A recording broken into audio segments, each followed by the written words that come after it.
በጥንቆላው ዓለም ሰባቱ የሱለይማን ኪዳኖች ተብለው የሚታወቁት ውሎች ምንድናቸው? ከዚህ ጋር ተያይዞም ሰባቱ የጂን ዓለም ንጉሳንስ ከዚህ ቃል ኪዳን ጋር ያላቸው ግንኙነት ምንድነው?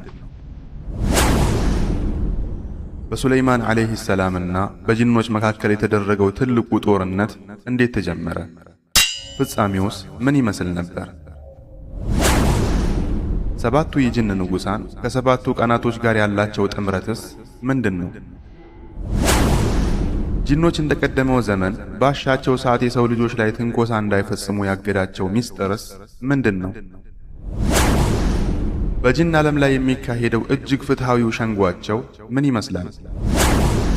በትዳር በቤተሰብና በጽንስ መሃል እየገባች የሰው ልጆችን ቁም ስቅል የምታሳየው የኢብሊስ ልጅ ታቢዓ ከሱለይማን አለይሂ ሰላም እጅ እንዴት አመለጠች? ሸምሰል መዓሪፍና የመሳሰሉት መጽሐፎች ከዚህ ጉዳይ ጋር ያላቸው ተያያዥነትስ ምን ይመስላል?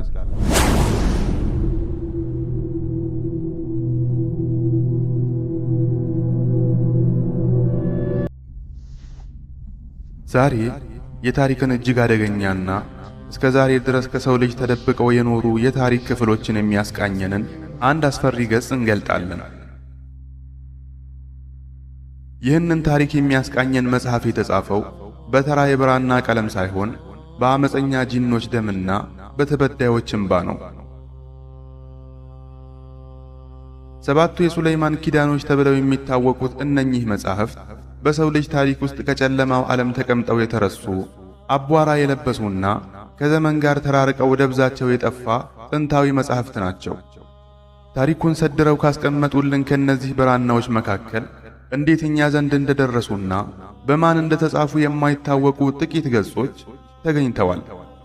እነዚህ ገጾች ሰባቱ የሱለይማን ኪዳኖች ተብለው ስለሚታወቀው ምስጢራዊ ጉዳይ በስፋት ይተርካሉ።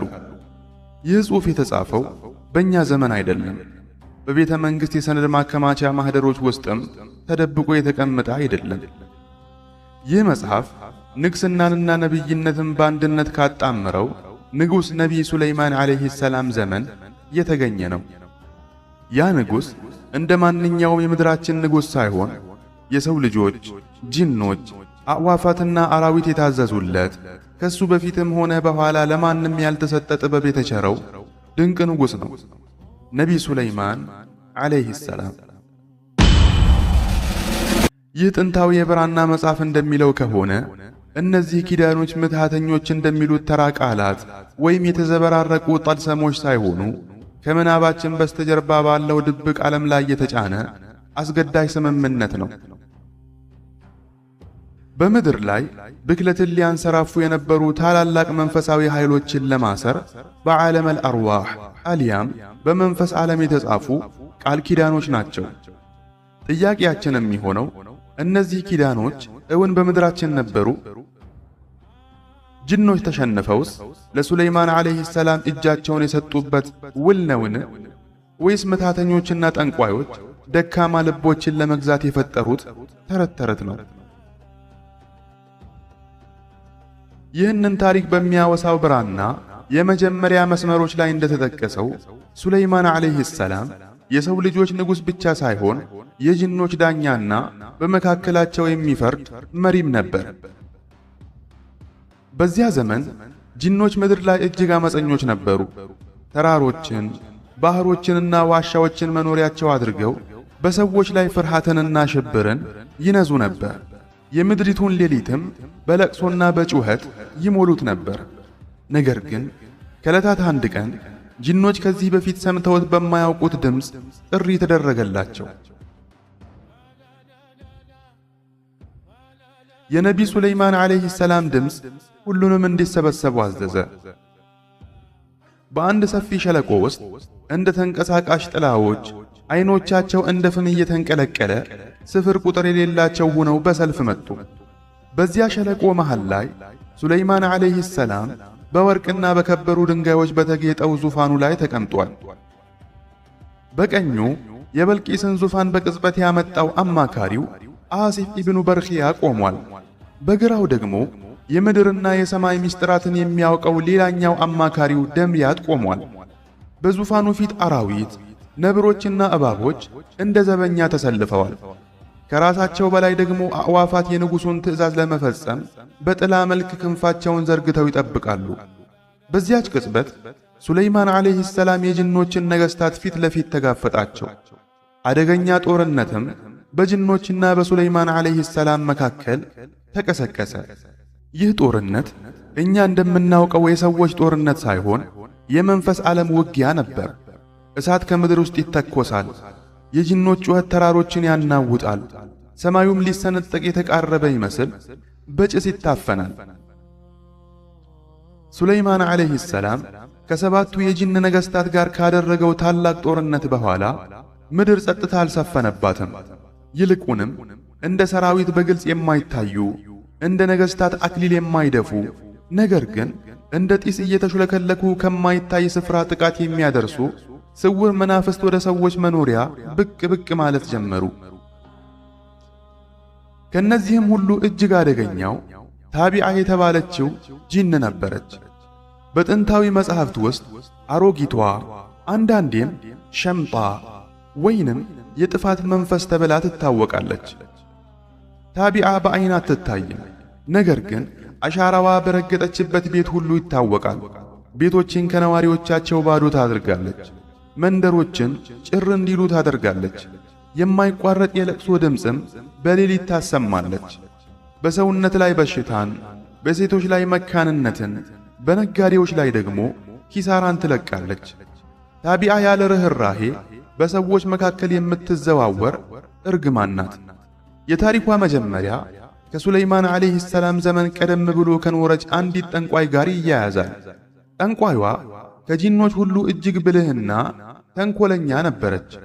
ከሸይጣኖች ድግምትን ተምራ ጠልሰሞችንም አጥንታ በዘመኑ ምትሃተኞች መካከል ንግሥት ሆና ነበር። ይህች ምትሃተኛ የምትፈልገው ዝናን ወይም ሀብትን ሳይሆን በሰው ልጆች ላይ የበላይነትን ማግኘት ነበር። ታቢዓ በሴቶች ልብ ውስጥ ገብታ ምክንያታዊ ያልሆነ ቅናትን ትዘራለች። በባለትዳር ቤቶች ገብታም ጠብን ታጭራለች። አንድ ቤት በፈረሰ ቁጥር የእሷ ጉልበት ይጨምራል። የሕፃን እንባ በፈሰሰ ቁጥር ደግሞ ነፍሷ በሐሴት ይሞላል። ነገር ግን ሱለይማን ዓለይሂ ሰላም ተከስቶ ተንኮሏ ሁሉ ሲጋለጥ በግልጽ ጦርነት ወይም በሰራዊት ልትጋፈጠው እንደማትችል ተረዳች። በዚያን ጊዜ ነበር ጠንቋይዋ ታቢዓን የፈጠረችው። ታቢዓ የተፈጠረችው በተፈጥሯዊ መንገድ ሳይሆን ከእንግዳ ነገር ነበር። ታቢዓ ከጀሃነም እሳት፣ ከሕፃናት በተሰረቀ እንባና በግፍ ከሞቱ ሰዎች ቅሪት ነበር የተፈጠረችው። ምትሃተኛዋ ይህንን ሁሉ ቀላቅላ አንዱን ጠልሰሟን እፋለችበት። በዚያን ጊዜ ተክለ ሰውነቱ የተዛባና አስፈሪ ፍጡር በምድራችን ላይ ተከሰተ። ፍጡሩ ጂንም ሰውም አይደለም፣ በምድር ላይ ቆሞ የሚሄድ እርግማን ነው። ይህች ፍጡር ስሟም ታቢዓ ተሰኘ። በቤቶች ደጃፍ ላይ ተቀምጣ ነፍሰ ጡር ሴቶችን የምታጠቃ፣ ጽንሳቸውንም የምታስወርድ ወይንም እንዳይወልዱ የምታስር ናት። በወንዶች ደረት ላይ ተጭና በበሽታ የምታሰቃይ፣ ሕፃናትንም ያለ ምክንያት እንቅልፍ የምትነሳ እኩይ ፍጡር ናት። ስለ ታቢዓ መረጃው ሱለይማን ዓለይሂ ሰላም ዘንድ ሲደርስ ሚኒስትሮቹንና ጠቢባኑን አስጠራ። በታላቁ ቤተ መንግሥት ውስጥም ተሰበሰቡ። በአካባቢያቸው አራዊት፣ አዕዋፋትና በሱ እጅ የሰለሙ ጂኖች ነበሩ። በዚህም መሃል ዲምያጥ የአላህ ነቢይ ሆይ ይህች እንደ ሌሎቹ ጂኖች ተራ ጂን አይደለችም፣ የተደበላለቁ ድግምቶች ውጤት ናት። ይህች ፍጡር እንደ ሌሎቹ በሰይፍ አትገደልም፣ በሰንሰለትም አትታሰርም ብሎ ሐሳብ ሰጠ። አሲፍ ኢብኑ በርኺያም ቀጠለና ታቢዓ የጨለማ መንፈስ ናት፣ በመለኮታዊ ግዳጅ ካልሆነ አትታሰርም፣ በኪዳንም ካልሆነ አትገደብም አለ። ሱለይማን ዓለይሂ ሰላም ይህች ፍጡር በአስቸኳይ እንድትመጣ አዘዘ። እሷም ታስራ ቀረበች። እንደ እባብ ትወዛወዛለች። በአንድ ጊዜ የወንዶችን የሴቶችንና የሕፃናትን ድምፅ እያወጣች ትጮኻለች። ከጩኸቷ የተነሳ የቤተ መንግሥቱ ግድግዳዎች ሊናወጡ ምንም አልቀራቸውም። ሱለይማን ዓለይሂ ሰላም ወደ እሷ እየተመለከተ በአላህ ፈቃድ በምድር ላይ ተንኰልሽ አይቆይም፣ አላህን የሚያወሳን ባሪያም አትቀርቢውም አላት። እሷም እንዲህ ስትል ጮኸች፣ የዳውድ ልጅ ሆይ ልትገድለኝ አትችልም። እኔ እንድሞት የምታደርገኝ አካል የለኝም፣ ነፍሴን የምትወስድባትም ሙሉ ነፍስ የለኝም። ነገር ግን መኖሬ በወሰን እንዲገደብ በእኔ ላይ 7 ኪዳኖች ሊጻፉ ይገባል አለችው። ሱለይማንም ኪዳኖች ምንድናቸው እነዚህ ኪዳኖች ሲል ጠየቃት። እሷም በሰማይና በምድር መካከል ያሉ ታላላቅ ስሞችና ሚስጥራት የሚጻፉባቸው ብራናዎች ናቸው። እነሱን የያዘን ሰው እኔም ሆንኩ ዝርያዎቼ አንቀርበውም።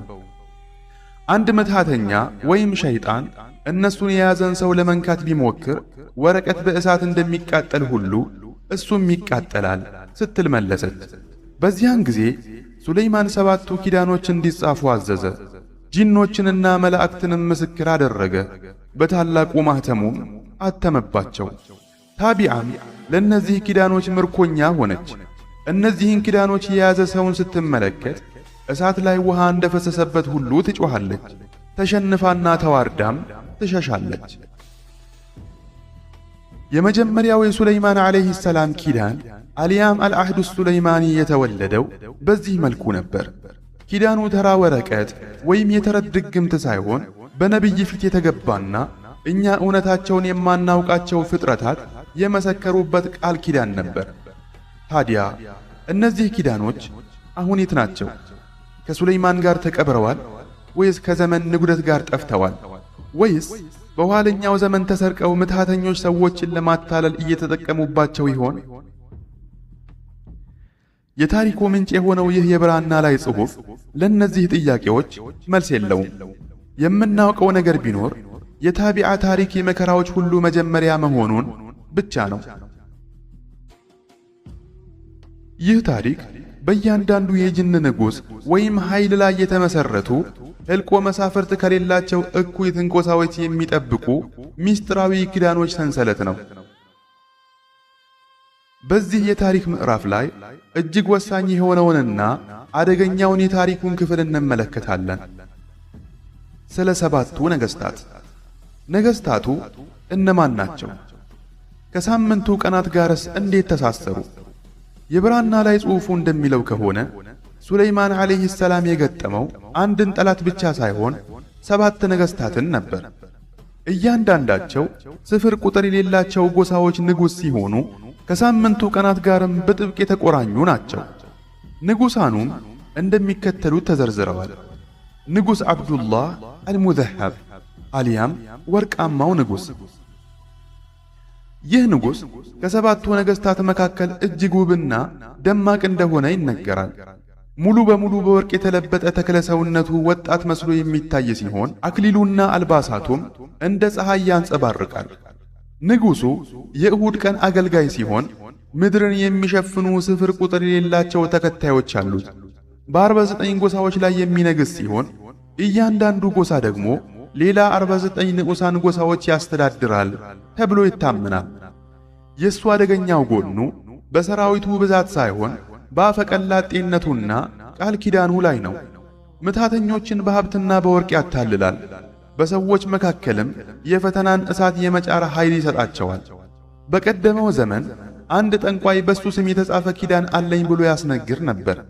ጠንቋዩ ይህንን ኪዳን የያዘ ሰው ሀብታም ስለሚሆን የገንዘብ ችግር አያሰጋውም ይል ነበር።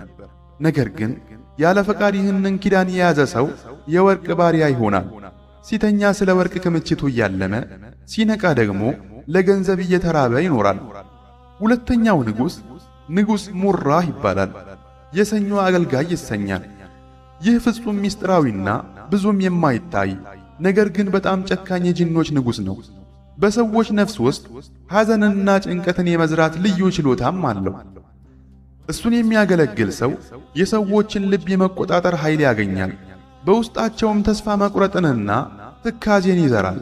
በአንዳንድ ታሪኮች እንደሚነገረው ብዙ ነገሥታትና መኳንንት ያለ ጦርነት ዙፋናቸውን የለቀቁት በሱ ምክንያት በደረሰባቸው ጭንቀት በሽታ ሳቢያ ነው። ሰኞ ዕለት የሱ ቀን ነው ይባላል። ከቀኑ ውጭ እሱን ለመጥራት የሚደፍር ሰው ቢኖር ሰራዊቱ ልክ የደረቀ ቅጠል በሳት እንደሚነድ ሁሉ ያቃጥሉታል። ሶስተኛው የጂኖች ንጉስ አባ ማህሪዝ አልአህመር ይሰኛል። የማክሰኞ ገዢ ነውም ይባላል። ቀይ አልባሳትን ተጎናጽፎ ቀይ አክሊል ደፍቶና ሰይፉ የእሳት ፍም እየተፋ ይገለጣል። በሰዎች ላይ የሚከሰቱ የሚጥል በሽታና የጂን መለከፍ ችግሮች ላይ ከፍተኛ ተጽዕኖ ያለው ንጉስ ነው። የብራና ላይ ጽሑፎች እንደሚሉት ከሆነ በማክሰኞ ምሽት እንግዳ ድምፅ የሚያዳምጡ ሴቶች ቀዩ ንጉስ ከጎናቸው አልፏል ተብሎ ይታመናል። የሚገርመው ግን በሱረቱ ዱሃ ሲጠራ የሆነ ያልታወቀ ምስጢር የተሸከመ ይመስል እያለቀሰ እንደሚመጣ ይነገራል። በዚህም ምክንያት የሱረቱ ዱሃ ምርኮኛ ነው ተብሎ ይነገርለታል። አራተኛው የጂኖች ንጉስ ቡርቃን ይሰኛል፣ አሊያም አቡል አጃኢብ። ቡርቃን የረቡዕ ንጉስ ነው ይባላል። እጅግ ኃይለኛ ቢሆንም ኪርሚያኢል በተባለ መልአክ እጅ ተሸንፎ ተገድሏል። ከሞተ በኋላ ግን በሱ ምትክ ቡርቃን የተባለ ሌላ ሙስሊም የጂን ንጉስ ተተክቷል። ስሙ አንድ ቢሆንም ነፍሳቸው ግን የተለያየ ነው። ይህ አዲሱ ንጉስ ፍትሃዊና አዛኝ ቢሆንም ያለፈውን ታሪክ ለሁሉም ለማስታወስ ሲል ቢጫ አክሊሉን እንደያዘ ቀጥሏል። በአፈ ታሪኮች እንደሚወራው ረቡዕ ዕውቀትን ለሚፈልጉ በረከት፣ ሲሕርን ለሚፈልጉ ደግሞ እርግማን የምትሸከም ቀን ናት። ምክንያቱም ቡርቃን በብርሃንና በጨለማ መካከል ቆሟል። አምስተኛው የጂኖች ንጉስ ሸምሁሩሽ ሲሆን የሐሙስ ንጉስ ነው ይባላል። በፊልሞችና በተለያዩ የማህበረሰብ ታሪኮች ውስጥ በስፋት የሚታወቀው የጂን ስምም ሸምሁሩሽ ነው። ሸምሁሩሽ የጂኖች ዳኛ ሲሆን በተለምዶ ነጭ ልብስ ይለብሳል። በጂኖች መካከል አለመግባባት ሲፈጠር በመካከላቸው የሚፈርደውም እሱ ነው። ነገር ግን መዛግብቱ እንደሚነግሩን ከሆነ እሱ የጂኖች ብቻ ዳኛ ሳይሆን በሱለይማን ዓለይሂ ሰላም ኪዳኖች ለሚጠበቁ የሰው ልጆችም ረዳት ነው። አንዳንድ ዘገባዎች እንደሚሉት ሸምሁሩሽ ለደጋግ ሰዎችና ለአውሊያዎች አታላዮችን ጂኖች በማጋለጥ ረገድ እጅጉን ይረዳቸዋል። በጂኖች ዓለም ሐሙስ የሱ ቀን ነው ይባላል። የፍርድና የዕጣ ፈንታ በሮች የሚከፈቱበት ቀን እንደሆነም የመናፍስቱ ዓለም አማኞች ያምናሉ። ስድስተኛው የጂኖች ንጉስ አልመሊኩል አብየድ አልያም ነጭው ንጉስ ይሰኛል። የጁምዓ አልያም የአርብ ቀን ንጉስ ነው ብለውም ያምኑበታል። ይህ ንጉስ በዳኝነት ረገድ የሸምሁሩሽ ተተኪ ነው። ነገር ግን ከሸምሁሩሽ ይልቅ በዝምታውና በሰላማዊነቱ ይታወቃል። ነጭ ጥምጣም የጠመጠመና የብርሃን ዘንግ የያዘ የተከበረ ሽማግሌ መስሎ ይገለጣል። በጁምዓ ቀን ጂኖች በሰው ልጆች ላይ በደል እንዳይፈጽሙ ያስጠነቅቃል። ከሱለይማንም ዓለይሂ ሰላም ጋር የገባውን ቃል ኪዳን ያጸናል። በአንዳንድ አፈ ታሪኮች እንደሚነገረው በዚህ ቀን በሱለይማን ኪዳኖች ተማጽኖ እርዳታ የፈለገን ሰው ነጭው ንጉስ ራሱ ይከላከልለታል። ከሰባቱ ነገሥታት የመጨረሻውና እጅግ አደገኛው የቅዳሜው ንጉስ መይሙን ነው። ልብሱ ጥቁር፣ አክሊሉ ጥቁር፣ ስልጣኑም እጅግ የበረታ ነው። ከቁርአን ውስጥ በሱረቱል ሁመዛና በሌሎችም ምዕራፎች ይማረካል ተብሎ ይነገርለታል። ስፍር ቁጥር የሌላቸው ረዳቶች ያሉት ሲሆን ከነሱም ውስጥ በሱለይማን ላይ አምጾ የነበረው ዛም የተባለው ጥቁር ድመት ይገኝበታል። የተለያዩ የማህበረሰብ አፈታሪኮች የጥላና የሌሊት ንጉስ እንደሆነም ይገልጹታል። ያለ አግባብ የጠራው ሰው አእምሮው እስኪዝል ድረስ በቅዠት ይሰቃያል። በሐቅና በታማኝነት ኪዳኑን የተጠቀመ ግን ከምትሃተኞችና ከሸይጣኖች ተንኮል ይጠበቃል ተብሎ በመናፍስቱ ዓለም የሚያምኑ ሰዎች ዘንድ ይታመናል። እነዚህ ሰባቱ ነገሥታት ናቸው። እያንዳንዳቸው ከሳምንቱ ቀናት ጋር ተሳስረዋል። ሳምንቱም በሙሉ የኪዳኖች ካርታ ሆኖላቸዋል። ታዲያ እነዚህ ኪዳኖች የሰው ልጅን ከጂንና ከሸይጣን የሚጠብቁ በረከቶች ነበሩ ወይስ አታላዮች ለክፋት እንዲጠቀሙባቸው በር የከፈቱ እርግማኖች?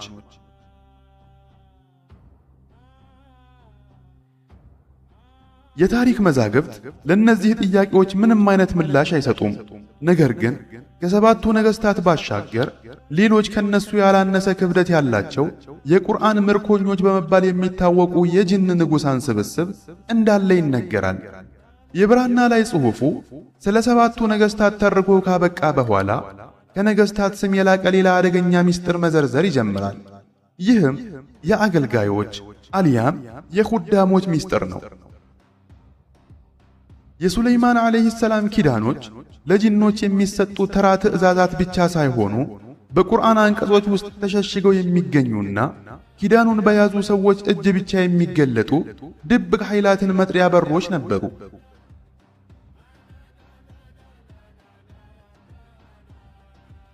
የሱረቱል ፋቲሓ ኹዳሞች። ኡሙል ኪታብ የምንላት ፋቲሓ አልአኽበር የተባለ የጂኖች ንጉሥ ኻዲም እንዳላት ይነገርላታል። ፊቱ ብርሃን የሚረጭ ሲሆን በረዳቶቹም የታጀበ ነው። ከረዳቶቹም ዋነኛው ረይሓን ይባላል። በቀደሙ ሕዝቦች አፈ ታሪክ ዘንድ እንደሚባለው አልአኽበርን በሐቅ የጠራ ሰው በልቡ ብርሃንን በዐይኑም ጥልቅ ማስተዋልን ይታደላል ተብሎ ይታመናል። ነገር ግን ይህ ሰው ለከባድ ፈተና ይጋለጣል። ይህም ብርሃን ለበጎ ተግባር ይጠቀምበታል ወይስ በድግምት ጥፋት ውስጥ ይወድቃል? አንዱ ረጅም ጊዜ በኸልዋ የሚያሳልፍ ሰው ፋቲሓን ደጋግሞ ሲቀራ አልአኽበር እንደተገለጠለትና ከግርማ ሞገሱ የተነሳ ራሱን ስቶ እንደወደቀ፣ ሲነቃ ግን በሕዝቡ ዘንድ የተከበረ የሚያደርገውን ጥበብ እንደተቸረው ይተረካል። የሱረቱል ከውሰር ኹዳሞች። ሱረቱል ከውሰር የሪዝቅ ቁልፍ ስትሆን ዋነኛው አገልጋይዋ ደግሞ ሰይድ አብዱልከሪም ይባላል። ይህ አገልጋይ የሱረቱል ከውሰር ስሟ በሚጠራበትና ኸልዋ በሚገባበት ጊዜ እንግዳ ስሞች ካሏቸው ረዳቶቹ ጋር ሆኖ ከክፍሉ ይገኛል። ረዳቶቹም ቃሲፍ፣ ናሲፍ፣ ሳሒፍና ዳቂፍ ይሰኛሉ። እያንዳንዱ ስም ድብቅ ምስጢር አለው። ቃሲፍ ያፈርሳል፣ ናሲፍ ይከፍላል፣ ሳሒፍ ይጥላል፣ ዳቂፍ ደግሞ ያስራል። እነዚህ ስሞች ጨዋታ አይደሉም። የኃያላን መንፈሳዊ ጉልበት ምልክቶች መገለጫ ናቸው። ያለ ፈቃድና ያለ ዕውቀት የነካቸው ሰው ድግምቱ በራሱ ላይ ይዞርበታል። የሱረቱ ዱሓ ኹዳሞች። ዱሓ የብርሃን አንቀጽ ናት። ነገር ግን በብራናው ውስጥ አባ ማሕሪዝ የተባለው አስፈሪ ቀይ ንጉሥ ተማርኮባታል ተብሎ ይነገራል። የጂን ኻዲሟ እሱ ቢሆንም ብቻውን ግን አይደለም። አፈታሪኩ እንደሚለው ዱሓ መላእክት የሆኑ አገልጋዮችም አሏት። ከደመና ጋር ያሉ ሳዕሲያኢልና መህያኢል፣ ከነፋስ ጋር ያሉ ሐያኢልና ሳህያኢል፣ እናም በባህር ውስጥ ያሉ ጡጥያኢልና ድርያኢል። እነዚህን ሁሉ የሚገዛው ደግሞ ሱልሕ ኹፍያ የተባለ ታላቅ መልአክ ነው። ብራናው ዓለማችንን በተመለከተ እጅግ አስገራሚ ትዕይንትን ይስላል። 6 መላእክት በዓለማት ማዕዘናት ተበታትነው ይገኛሉ። ሁሉም በአንድ ታላቅ ንጉሥ ትእዛዝ ይንቀሳቀሳሉ። አጠገባቸው ደግሞ ቀይ አክሊል የደፋና ፊቱ እንደ እሳት የሚንቀለቀል የጅን ንጉሥ ቆሟል። ለመሆኑ እነዚህ የመናፍስት ኃይላት ተባብረው ይሰሩ ነበር ወይስ መገኘታቸው የሱረቱ ዱሓ ብርሃንና ጥላን በአንድነት የማጣመር ኃይል ማሳያ ምልክት ብቻ ናቸው? በጥንታዊ የብራና ጽሑፎች ውስጥ ከተጠቀሱት እጅግ አደገኛ ጉዳዮች አንዱ ለፍዘል ጀላላ አላህ ለሚለው ስም አገልጋይ የሆኑት 3 ስሞች መጠቀሳቸው ነው። ሂላል፣ ሐያኪል፣ ከህያልና ከእነርሱም ዋነኛው የመጨረሻው ነው። ከህያል ከሁሉ በላይ እንደሆነና የሚመጣውም ልዩ ብርሃን ቀድሞ በሚታይባቸው ጸጥተኛ ሌሊቶች ብቻ እንደሆነ ይነገርለታል። አንዳንድ ጠንቋዮች እነዚህን አገልጋዮች መጥራት የከርሰ ምድር ጂኖችን ለመቆጣጠር ያስችላል ብለው ቢያምኑም የብራናው ላይ ጽሑፍ ግን የአላህን ስም ያለ አግባብ በሚጠቀም ሰው ላይ ብርቱ ማስጠንቀቂያ ያስቀምጣል። በብርሃኑ ቀድሞ የሚቃጠሉት የአላህ ስም ምርኮኛ ጂኖች ራሳቸው ናቸውና። በተመሳሳይ መልኩ የአልለጢፍ ስም አገልጋዮችም ተጠቅሰዋል። አብዱል ባሪ፣ አብዱል ለጢፍና አብዱል ፈታህ ዋነኛ አገልጋዮች ናቸው ተብለው ይነገርላቸዋል። ከነሱም ጋር እንደ ሹዓኡን ኑር፣ ሳሊሕ፣ ሻዕዱድና ሐቅያኢል ያሉ ብርሃናዊ መናፍስት አሉ። እነዚህ እንግዳ ስሞች ለእያንዳንዱ የአላህ ስም የራሱ የሆነ ምስጢር እንዳለው ይጠቁማሉ። በመልካም እሳቤ የጠራቸው በብርሃንና በእዝነት ይከበባል። ለክፋት የተጠቀመባቸው ግን ወደ ክፋት በሚመሩት ጨካኝ መንፈሶች ይከበባል ተብሎ በመናፍስቱ ዓለም ይታመናል። እዚህ ላይ አንድ ትልቅ ትዕይንት እንመለከታለን። የሱረቱል ጂን አገልጋዮች በመባል የሚታወቁት ጂኖች ከሰባቱ ነገሥታት ያላነሰ ግርማ አላቸው። መዛግብቱ እንደሚሉት ሰባቱ ነገሥታት ይሰበሰቡና አቡ ዩሱፍ የተባለ በቅርብ ከሚገኙት ጂኖች አንዱ ይጨመርላቸዋል። ምናልባት ይህ ስም በጂኖች ዓለም እንግዳ ነው። ምክንያቱም አቡ ዩሱፍ በነቢ ሙሐመድ ሰለላሁ ዐለይሂ ወሰለም እጅ ከሰለሙት ጂኖች አንዱ እንደሆነ ይነገራል። እዚህ ጋር አንድ ጥያቄ ይነሳል። አቡ ዩሱፍ በረሱል ሰለላሁ ዐለይሂ ወሰለም ዘመን ይኖር ከነበረ እስከ ዛሬ ድረስ በሕይወት ይኖር ይሆን? አንዳንድ የመንፈሱ ዓለም መዛግብት እንደሚሉት ከሆነ ሱረቱል ጂንን በተመስጦ የሚቀራ ሰው በጥቁር አይኖች የሚከታተለው አካል እንዳለ ይሰማዋል። ከዚያም አቡ ዩሱፍ የሚል የሹክሹክታ ድምፅ ይሰማል። በዚህ መልኩ ኪዳኖቹ ተራ ውሎች ሳይሆኑ በስሞች፣ በነገሥታት፣ በአገልጋዮችና በመላእክት የተሳሰሩ ውስብስብ መረቦች መሆናቸውን ጥንታዊ የእጅ ጽሑፎች ላይ የተገኙት መረጃዎች ያመላክታሉ። ነገር ግን ትልቁ ጥያቄ እነዚህ ሁሉ ጂኖች እውን ለሱለይማን ዐለይሂ ሰላም የታዘዙ ነበሩ ወይስ አንዳንዶቹ አምፀው ኪዳኑ ከበረከት ይልቅ እርግማን ሆነ? እስቲ ይህንን ትዕይንት በዐይነ ህሊናችሁ ሳሉት። ባህሩ እንደ መስታወት ጸጥ ብሏል። ሰማዩን በማይንቀሳቀስ ደመና ላይ የተጫነ ይመስላል። የባህር ዳርቻው አሸዋ እንደ ልብ ትርታ ይናወጣል። በዚያ ምሽት ሕልቆ መሳፍርት የሌላቸው ፍጡራን ተሰልፈዋል። የሰው ልጆች፣ ጂኖች፣ አዕዋፋትና አራዊት በወርቅ የተለበጠና በከበሩ ድንጋዮች ያጌጠ ከነጭ እብነበረድ በተሠራ ዙፋን ላይ ነቢይ ሱለይማን ዐለይሂ ሰላም ተቀምጧል። በቀኙ ዓሲፍ ኢብኑ በርኺያ፣ በግራው አስፈሪው አዛዡ ድምያጥ ቆሟል። ከፊታቸው በባህሩ መካከል ከተራራ መሃል ተነቅላ በውሃ ላይ የተጣለች የምትመስል አንዲት ደሴት ትታያለች። በዚያች ደሴት ላይ የአመፅ ባንዲራዎች ተሰቅለው ከርቀት ይታያሉ። የአመፀኞቹ የጂን ንጉሥም የቻለውን ያህል መረዳዎችንና ሸይጣኖችን ሰብስቧል። ቁጥራቸውም እልፍ አላፍን የተሻገረና ከቁጥር የላቀ መጠን የለሽ ነበር። ነቢይ ሱለይማን ዐለይሂ ሰላም መልእክተኛውን እንዲህ ሲሉ በቃል ማስጠንቀቂያ ወደ ጂኖቹ ደሴት ላኩ። ወደ ሰላም ግባ፣ ጣዖትህን ሰባብረህ በአንዱ አምላክ እመን፣ የአላህ እዝነት ቅርብ ናትና። ሆኖም ለመልእክተኛው የተሰጠው ምላሽ መሳለቂያና የጦር መሳሪያዎች ዛቻ ብቻ ነበር። በዚያን ጊዜ የሱለይማን ዐለይሂ ሰላም ሰራዊት እንደ ግድግዳ ተሰለፈ። የሰው ልጆች ረድፍ እንደ ታላቅ ግንብ ቆመ። አማኝ ጂኖችም እንደ ጥላ ሆነው ከበስተጀርባ ተከተሉ። የዱር አራዊት በጎንና በጎን ጠባቂ ሆነው ተሰለፉ። አዕዋፋትም በክንፎቻቸው በላይኛው በኩል እንደ ድንኳን ሰራዊቱን አስጠለሉ።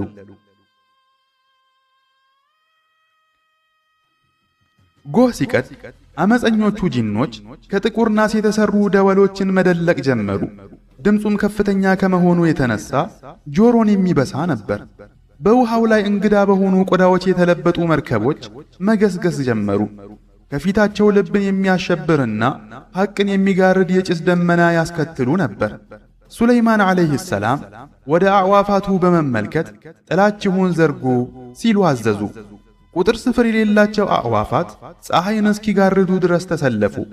ከዚያም የአመፀኞቹን ሰራዊት ከበው ፊታቸውን በክንፎቻቸው እየመቱ በምንቃራቸውም እያጠቁ ሰራዊቱን በታተኑት።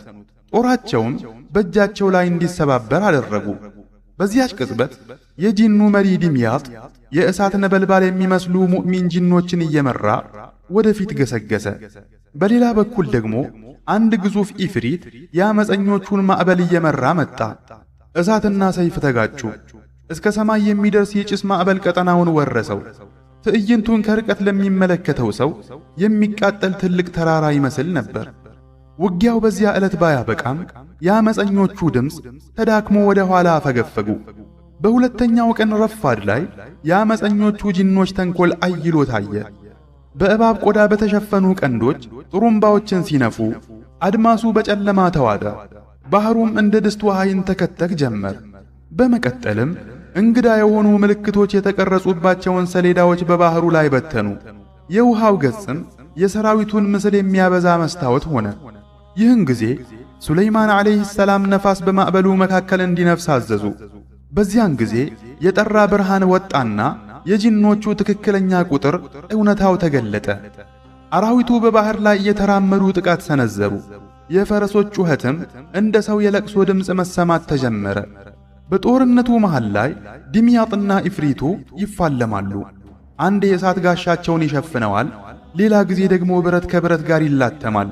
ምድርም በምታስተናግደው ታላቅ ውጊያ ውጥረቷ በረታ። ፀሐይ ስትጠልቅ አመፀኞቹ ጂኖች ከናስ የተሰሩ ድስቶችን ወደ ባህሩ ጥልቀት ውስጥ ወረወሩ። ባህሩ ተከፍሎ ነፍስን የሚያስጨንቅ ሰማያዊ ጭስ ወጣ። ይህ የመጨረሻው መሳሪያቸው የሆነው የማስፈራሪያ ጥበብ ነበር። ሱለይማን ዓለይሂ ሰላም እጃቸውን ሲያውለበልቡ ነፋሱ ያንን ጭስ እንደ እባብ ጠቅልሎ ያዘው። በዚያው ቅጽበት የድስቶቹም ድምፅ ለዘላለም ተገታ። ሰራዊቱ በድጋሚ ተሰለፈ። ሱለይማን ዓለይሂ ሰላም ወደፊት ወጡ። ባህሩም ረጋ። አዕዋፋትም ራሳቸውን አዘነበሉ። አራዊቱም በዝምታ ትዕዛዝ የሚጠባበቁ መሰሉ። አመፀኛው የጂን ኢፍሪት ተራራዎችን የሚያናውጥ ጩኸት አሰምቶ ጥቃት ሰነዘረ። ድምያጥ ግን ዕድል አልሰጠውም። ከእውነት ወደ ኋላ ማለት ክህደት ነው በሚል ስሜት በእሳት ቃጠሎ ተጋጠመው። ኢፍሪቱም ተንቀጠቀጠ። ምድርም በእግሩ ስር ተናወጠች። በእኩለ ቀን የአመፀኞቹ ሰንደቅ ዓላማ ከደሴቷ ወደቀ። ደሴቱ በተሰባበረ ብረትና በተበታተኑ አስክሬኖች ተሞላ። ንጉሳቸው ወደ በረሃ ሸሸ። ድምያጥም ለ3 ወራት ያህል በጨው በረሃዎችና በደረቁ ተራራዎች ውስጥ አሳደደው። በመጨረሻም ድንጋያማ በሆነ ሸለቆ ውስጥ አግኝቶ ዘረረው። ሊፈታ በማይችል ማሰሪያም አሰረው። ወደ ባህሩ ዳርቻም እንደ ቀብር ስነ ሥርዓት በዝምታ ወሰደው። ከናስ የተበጀ ማሰሮ ተዘጋጅቶ የቀለጠ ነሐስ እንዲፈስበት ተደረገ። የጂኖች ንጉስም የአላህ ነቢይ ሆይ ተውባ አድርጌያለሁ እያለ ቢጮህም በአላህ ትዕዛዝ እንጂ በማይፈታው ታላቁ ማህተም ታተመ። ከዚያን ጊዜ ጀምሮ አሳ አጥማጆች በተለምዶ አንድ አጥማጅ መረቡን ጥሎ እንዲህ ያለ የናስ ማሰሮ ካገኘ በጭራሽ እንዳይከፍተው፣ ጭሱ አንዴ ከወጣ ጸጸት ወደ ኋላ አይመልሰውምና እያሉ ያስጠነቅቃሉ። በዚያን ጊዜ የተከሰተው ውጊያ በምድራችን ከተካሄዱት ጦርነቶች ሁሉ እጅግ አስፈሪ ጦርነት ነበር። ከዚያ በኋላ በጂኖች አመፅ ዘውትር ይናወጡ የነበሩ ተራራዎች ረጉ፣ ባህሩም ሰላም ሆነ። ነገር ግን ክፋት ባንዴ አይሞትም። የዚያ አመፅ ትርፍራፊዎች ዛሬም ድረስ በተለያዩ ቦታዎች ተበታትነው ይገኛሉ። ጠንቋዮችና አታላዮች የዋህ ሰዎችን ለማጥመድ በእነዚህ የጂን ስሞች ይነግዳሉ። እኛም እነዚህን ታሪኮች የምናቀርበው ለጥንቆላ ተግባር ዕውቅና ለመስጠት ወይም ወደ ተከለከለ መንገድ ለመጥራት ሳይሆን ሰዎችን የሚያታልሉበትን ስውር ወጥመድ ለማጋለጥና ከንቱነታቸውን ለማሳየት ነው። አቡል ዑሁድ የታሪክ መዛግብት እንደሚሉት ከሆነ ይህ ስም በመንፈስ ዓለም ስብሰባዎች ላይ የሚጠራው የአንድን ሰው ቤት ለማፍረስ ወይም ልብን ለማሸበር ሲፈለግ ነው። ይህ ስም በሰዎች ምናብ ውስጥም ከግድግዳ ጨለማ ውስጥ እንደሚወጣ፣ እጆቹ እንደ መቧጠጫ የሾሉ፣ መጀመሪያው ፍርሃት መጨረሻውም ሽብር የሆነ አንበሳ ተደርጎ ይሳላል። በአንድ ወቅት አንድ ጠንቋይ በባልና ሚስት መካከል መለያየትን ለመፍጠር ይህን ስም ተጠቅሞ ሲጠራ ያ አንበሳ የታለመለትን ሰለባ ሳይሆን የጠንቋዩን ጥላ ሲውጠው ታየ ይባላል። ትዕዛዝ ሰጪና የበላይ የሆነ የመሰለው ይህ ጠንቋይ መብራቶቹ ሁሉ ጠፍተው ከራሱ ትንፋሽ ጋር ብቻ እንደ ቅዠት ሲዋልል ቀረ ተብሎ ይነገራል። ከቀናት በኋላ ሲነቃ ግን አላህ በሱና በሰላሙ መካከል መለያየትን ፈጥሮ ነበር። የአመፅ መንገድ እንዲህ ነው። በምኞት ይጀመራል፣ ሁሉንም በማጣት ይጠናቀቃል። ዘንቀጥ ይህ ጂን ወደ ቤት የሚገባው በሩን አንኳኩቶ ሳይሆን ሰዎች ደህንነቱ የተጠበቀ ነው ብለው በሚያስቡት የበር ክፍተት፣ በከፊል በተዘጋ መስኮት ወይም ተዘንግቶ በተከፈተ የጣሪያ ቀዳዳ በኩል ነው። ይህ ጅን እንደ ድመት ወይም እንደ ትንሽ ነብር ሆኖ የሚታይ ሲሆን የሚያዩ ግን ደግሞ የማይመለከቱ የሚመስሉ አንጸባራቂ አይኖች አሉት። ጣም አሊያም በሰንሰለት የታሰረው ጥቁር ድመት። የታሪክ መዛግብት እንደሚተርኩት ከሆነ ጣም በነቢይ ሱለይማን ዓለይሂ ሰላም ሰንሰለት የታሰረ ጥንታዊ አመፀኛ ጂን ነበር። አሁን ላይ ግን ይህ ስም ከረዥም ጊዜ በኋላ የውሸት ነጋዴዎች መሳሪያ ሆኗል። ጠንቋዮች ወደ አሮጌ ሽንት ቤቶችና መታጠቢያዎች ሲገቡ ሰዎችን ለማስፈራራትና እውነተኛውን ተንኮላቸውን ለመሸፈን ይህን ስም እየጠሩ ይጮኻሉ። ኸርበጥ ኢብኑ ዘኽቢላ አሊያም የረብሻ ፈጣሪ። ኸርበጥ ሰዎች ሳይገነዘቡ የሚከተላቸው የጂን መንፈስ እንደሆነ ይነገራል። ጠንቋዮች በርካታ ሰዎች ሲሰበሰቡ በመካከላቸው እሱ ይገኛል ይላሉ። እውነታው ግን ሰዎች በወሬ ተጠምደው ትኩረታቸውን ሲዘነጉ ይህ ጅን ተንኮሉን ለመርጨት ጊዜ ይጠብቃል ተብሎ ይታመናል። ጣልመሽ አሊያም የድንጋጤ ጥላ። ጠንቋዮች በዚህ ስም ለዘመናት ሰዎችን ሲያስፈራሩ ከርመዋል። የሚጥል በሽታና የአእምሮ መረበሽን ወደዚህ ጅንም ያስጠጋሉ። የሰው ልጅ በብቸኝነት በሚያሳልፋቸው ሌሊቶች የሚታዩ አስፈሪ ምስሎች በሐዘን በተዘጋ ቤት ውስጥ የቆየ ረዥም ጊዜ የጂን ፍርሃት ነጸብራቅ እንጂ ሌላ አይደሉም። የኢብሊስ ልጆች። የታሪክ መዛግብት ስለ አዛዚር በስፋት ይተርካሉ። አዛዚር በተለምዶ የሚመጣው ልቡና አካሉ በረከሰ አመፀኛ ሰው ላይ ብቻ ነው ተብሎ ይነገራል። ዘይቱን የተባለው የኢብሊስ ልጅ ደግሞ በጥቁር ድመት ይመሰላል። ሳሩኽ ደግሞ በድንቁርናና በጩኸት ይጠራል። ደንሐሽ ደግሞ የውሸት ክብርን ተጎናጽፎ ይቀርባል። የኢብሊስ ሴት ልጆች ተብለው የሚጠሩት ዓኢና፣ ናኢላና ኡሙ ሸዑር ደግሞ በውሸት ውበት ተጠምተው ለሚንከራተቱ ሰዎች እንደ ማታለያ ይቀርባሉ። እነዚህ ሁሉ ታሪኮች አንድ እውነትን ያሳያሉ። የሸይጣን መንገድ መጀመሪያው ሰውን ከክብሩ ያርቁታል። ከዚያም የማይፈጸም የተስፋ ቃል በመሸጥ ባሪያ ያደርጉታል። እውነተኛው ጥበቃ ያለው ግን በአላህ እጅ ብቻ ነው። ሚሙን ኒካህ። ይህ ጅን ሰዎች ስለሱ ማንነት ብዙ ሲሉ ይስተዋላሉ። ሕልምን በወሲብ የሚያበላሽና ሰዎችን በፍትወት ወጥመድ የሚያስር አድርገው ይስሉታል። ጠንቋዮችም በዚህ ስም ሰዎችን ያስፈራራሉ። ሲንጃብ ኢብኑል በዋብ። መዛግብቱ እንደሚሉት ከሆነ ሲንጃብ የተባለው ጂን እንደ ክፉ ዓላማዎቹ ብዛት ሁሉ ብዙ እጆች አሉት። እያንዳንዱም እጅ የራሱ ቀለምና ተግባር አለው ይባላል። ናሱር አሊያም የጭካኔው ጥላ። ይህ ጅን ከሁሉም በላይ ጨካኝ ነው ተብሎ ይታሰባል። ሌላው ቀርቶ ጠንቋዮቹ ራሳቸው ይፈሩታል። ይህ ማለት የጅኖች ዓለም ግርግር ነው። ሰዎች ራሳቸው ጭራቅ ይፈጥራሉ። ከዚያም የፈጠሩትን ጭራቅ ራሳቸው ቀድመው ይፈሩታል። ሸምሁረሽ አሊያም የጅኖች ዓለም ዳኛ። በሰዎች አፈ ታሪክ ውስጥ ሸምሁረሽ የጅኖች ዳኛና ደግ ጅን እንደሆነ ይነገራል። ነገር ግን በሳይንስና በገሃዱ ዓለም ሚዛን ሲመዘን ለዚህ ምንም አይነት ትክክለኛ መረጃ የለም። ንግግራቸው ተአማኒነት እንዲኖረው የሚፈልጉ ጠንቋዮች የሚጠቀሙበት የንግድ ስም ነው ተብሎ ይታመናል። ታሪሽና አባድባጅ። ሰዎች ስለ ቤት ነዋሪ ጂኖች አሊያም ዑማርና ስለ ቁራኛው መናፍስት አሊያም ቀሪን ሲያወሩ እነዚህን ስሞች መጥራት የተለመደ ነው። ጠንቋዮችም እነዚህን ስሞች እንደ ጥንቆላ መክፈቻ ይጠቀሙባቸዋል።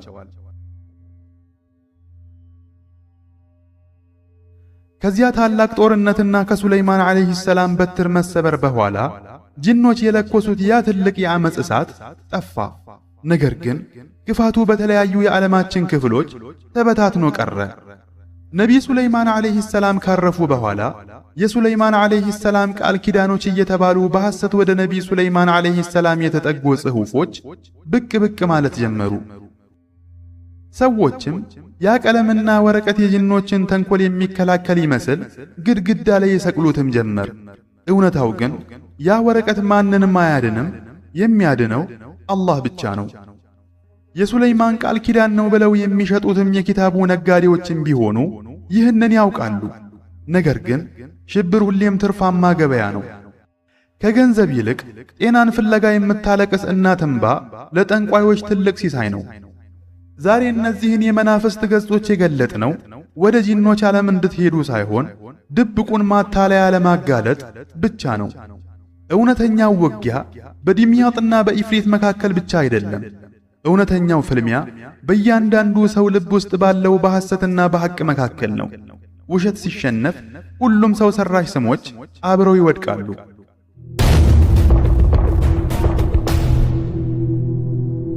በዚህኛው ክፍል የሱለይማን ቃል ኪዳናት ተብለው የሚጠሩትን ሰነዶች ከሁለት አቅጣጫ እንመለከታለን።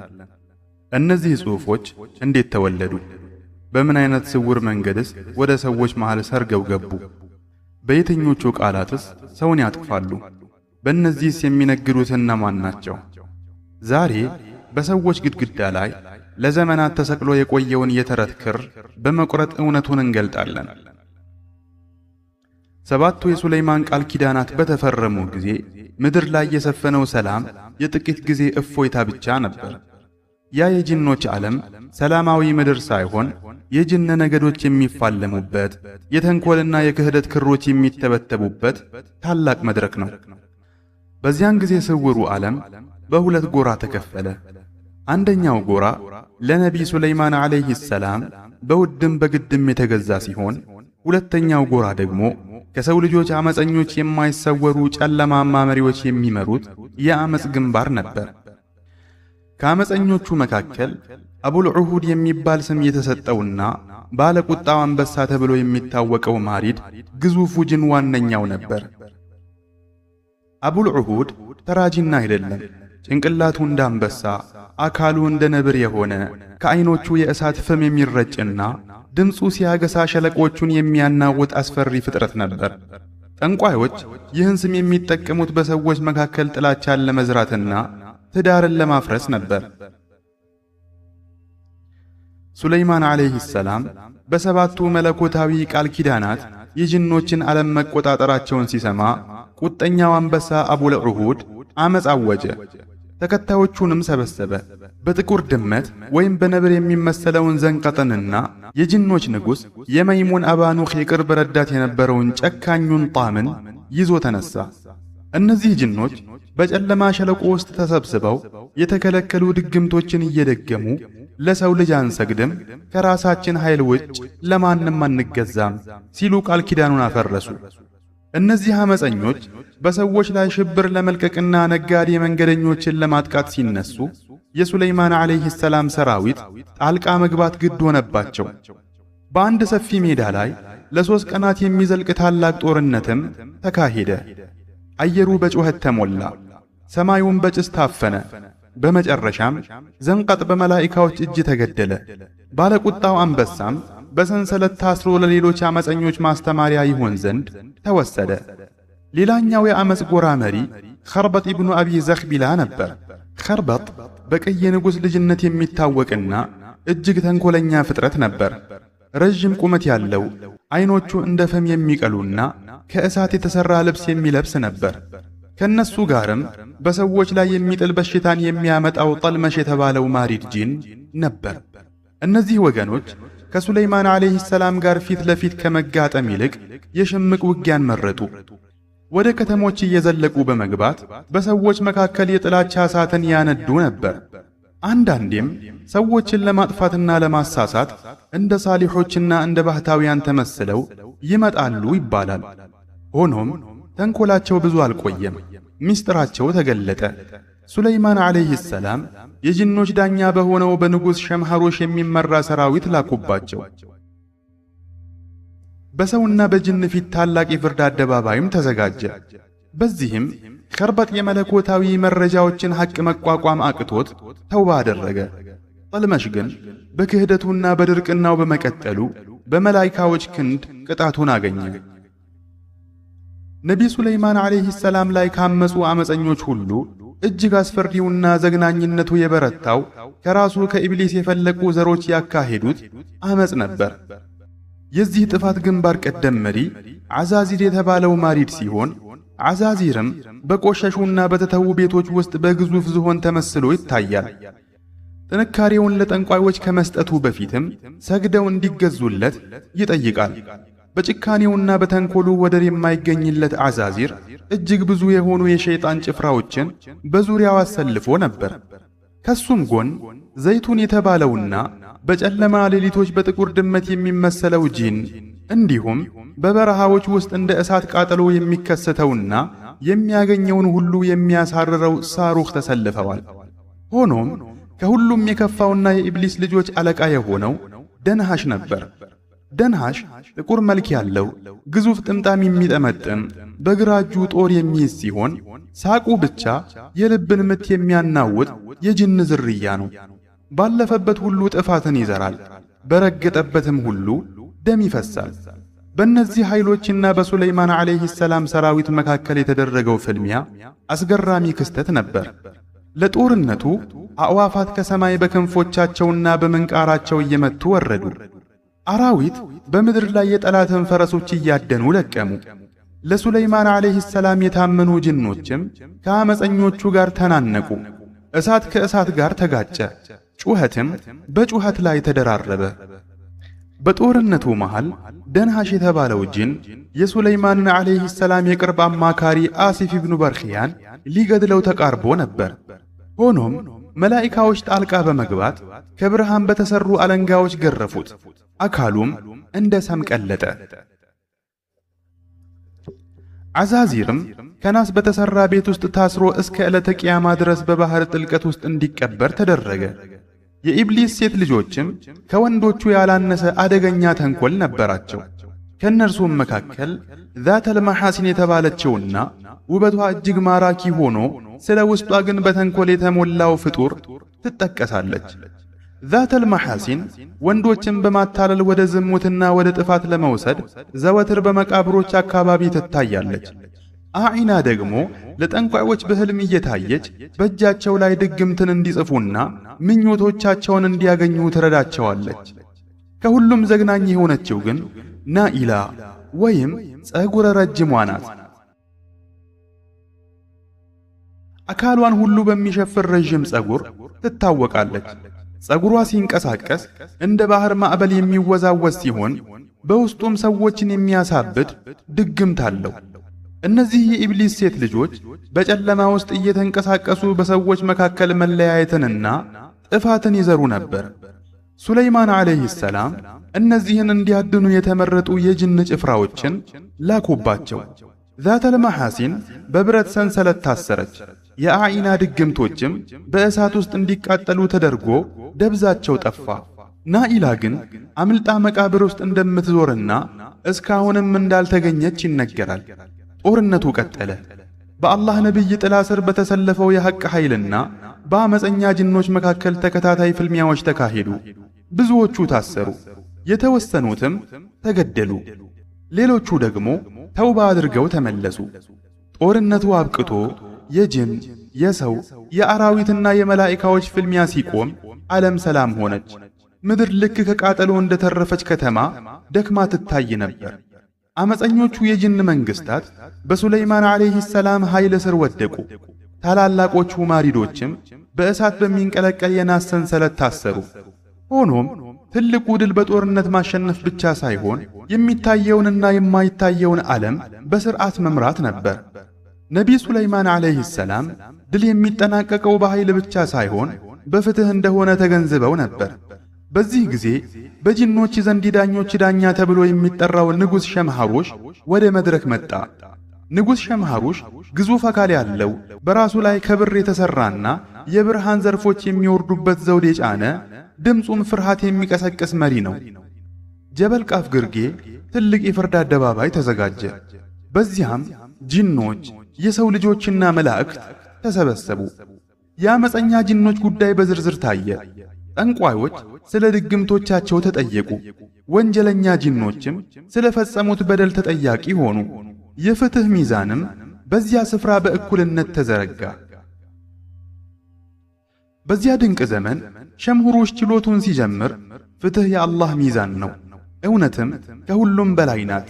በደልን የመረጠ ደግሞ አላህ ይቀስፈዋል፣ እንኳንስ ተራ ፍጥረት የጂኖች ንጉሥ ቢሆንም እንኳ የሚል ድምፅ አደባባዩን ያናውጥ ነበር። በዕለቱ በችሎቱ የቀረበው ቁጡ አንበሳ የተሰኘው የጅን ጉዳይ ነበር። በደሉን አምኖ ምህረትን ቢለምንም ሸምሐሩሽ ግን ለሌሎች አመፀኞች መቀጫ ይሆን ዘንድ በቀለጠ ናስ ባህር ውስጥ ታስሮ እንዲጣል ፈረደበት። ቀጥሎ የቀረበው የዘኽቢላ ልጅ ኪህረበት ነበር። እሱም በተራቀቁ ምክንያቶች ለመከራከርና ለማምለጥ ቢሞክርም በማያዳግሙ ማስረጃዎች ፊት ተንበረከከ። ሸምሐሩሽም ንጉሣዊ ክብሩን ገፎ ትሕትናን ይማር ዘንድ በቁጥጥር ስር ሆኖ እንዲለቀቅ ወሰነ። ደንሃሽ የተባለው ጂን ግን ዕድል አልቀናውም። ብርሃንም ሆነ ሕይወት በሌለበት በጨለማው ባህር ጥልቅ ስር ለዘላለም እንዲታሰር ተፈረደበት። በዚህ መልኩ የሸምሐሩሽ ችሎት በፍጥረታት መካከል እውነተኛ ፍርድ የሚሰጥበት ታላቅ የፍትህ አደባባይ ሆነ።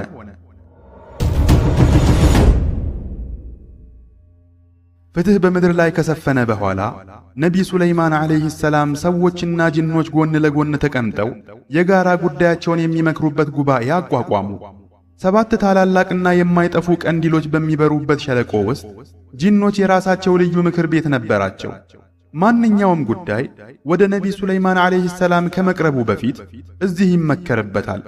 በተመሳሳይ ሰዎች ከጅኖች ጋር ያላቸው ግንኙነት ጥብቅ ቁጥጥር ይደረግበት ነበር። ጠንቋይም ሆነ ድግምተኛ ያለምንም ሕጋዊ ፍርድ ጅኖችን ማስገበር አይችልም።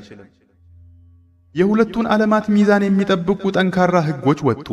ጅኖች ያለ ፈቃድ ወደ ሰዎች ምድር እንዳይገቡ፣ ሰዎችም ያለ አግባብ የጅኖችን ምስጢር እንዳይበረብሩ ተከለከለ። በዚህም ምድር ከዚህ ቀደም አይታው የማታውቀውን ሰላምና መረጋጋት አገኘች።